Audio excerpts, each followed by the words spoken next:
What's up, YouTube? It's your boy. The last day's coming at you. Today's date, April 15th, 2013. Monday after the big fight. Post-fight thoughts on Rigo versus Donaire. Let's get into it. Simple. I don't know what to say, guys. I got it right again. To all y'all naysayers, it is what it is. But y'all, if y'all don't know by now, you gotta know.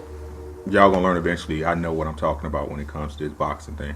I'm rarely wrong on my predictions. Rarely. Not saying I'm not wrong. I am wrong sometimes, but few and far between. How does this fight go? Exactly like I mentioned to you guys. It was going to go one of three ways for Rigo, which it did. He basically boxed. No, Donaire socks off. Donaire could give as many excuses. His shoulder was hurting. His wife is pregnant. He didn't train with Garcia. His shoes was too tight. His noodles was too spicy. It doesn't really matter. Rigo beat this guy under any circumstance the same way. It doesn't matter. It's conflicting styles. Rigo is a technical wizard compared to Donaire. It's just the way it would happen every time. Donaire couldn't beat this guy in his wildest dreams. It's just not going to happen. He doesn't have the skill set. He doesn't have the tools available to beat him. He's got all the potential, right? He's got speed. He's got power. He's got movement. He's athletic. But he hasn't been trained to fight how to beat this guy. This guy is his kryptonite. This is the guy that will beat Donaire 99 times out of 100.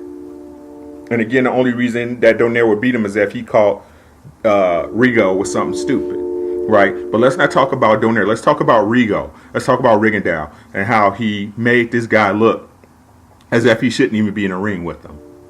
Let's talk about that. A guy with 11 professional fights making the so-called number 5 pound for pound guy look like he doesn't, like he hasn't boxed a day in his life. Let's talk about that. Now, what we need to start questioning is these so-called writers, these so-called sanctioning bodies, these so-called boxing experts who think they know what the fuck they talking about when they live this and get paid and can't get it fucking right. That's who we really should start questioning, guys. There's no way Donaire should have been number 5 pound for pound. Because if that's the case, Rigo should now be at a minimum number 4. Okay?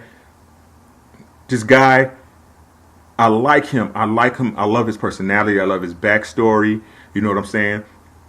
That's Bob Arum. That's how Bob set him up. You got to love him for that. He's the master of the mushy storyline. You got to give Bob Arum that, right? He gets you involved into his fighter. So his skill set doesn't mean anything to you, right? But this guy is a product. He's been a product since he's been with Top Rank. Donaire was what until he joined Top Rank, right? This guy's the next Manny Pacquiao, the Filipino Flash. Come on, man, don't buy into that, man. Look at this guy for what he is. Study him. Watch his fight. Go to YouTube. See what this guy is made of, right? Watch his competition. You cannot really judge a fighter if he has not faced some type of stiff competition, right? You look at, he beat fighters like Darchinyan. He's supposed to beat Darchinyan. He's technically better than Darchinyan as a fighter. Stop it. Stop it. Stop it. Rigo will be a champ for a long time. No one in his weight class will be able to beat this boy. He's too sharp. He's too fast. He uses your game plan against you. If you come forward, he will hit you. He's going to hit you. Plain and simple. Don't come forward or you will get hit. You got to outbox him. And there's not a lot of flyweights out there that's going to be able to outbox this guy. Name one. Donaire. Right. Morris. No. He destroyed Morris. Morris would get knocked out because all Morris know how to do is come forward. At least Donaire was smart enough for the first, 10 rounds to at least keep his distance. Morris would get knocked the fuck out.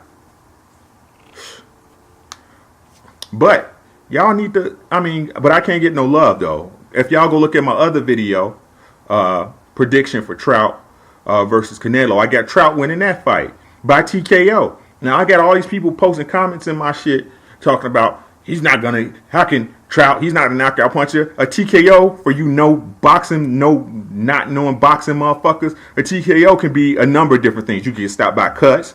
You can get stopped because you can't fucking see. You can get stopped because you can't continue. You can get knocked the fuck out. I honestly think Trout is going to stop Canelo by swelling his fucking face up. That's what I see in the styles. We'll see come next week. But either way, Trout's winning it. All you have to do is not let Canelo set. If you don't let Canelo set, he's easy work. Because all he's got is power. His defense is minimal.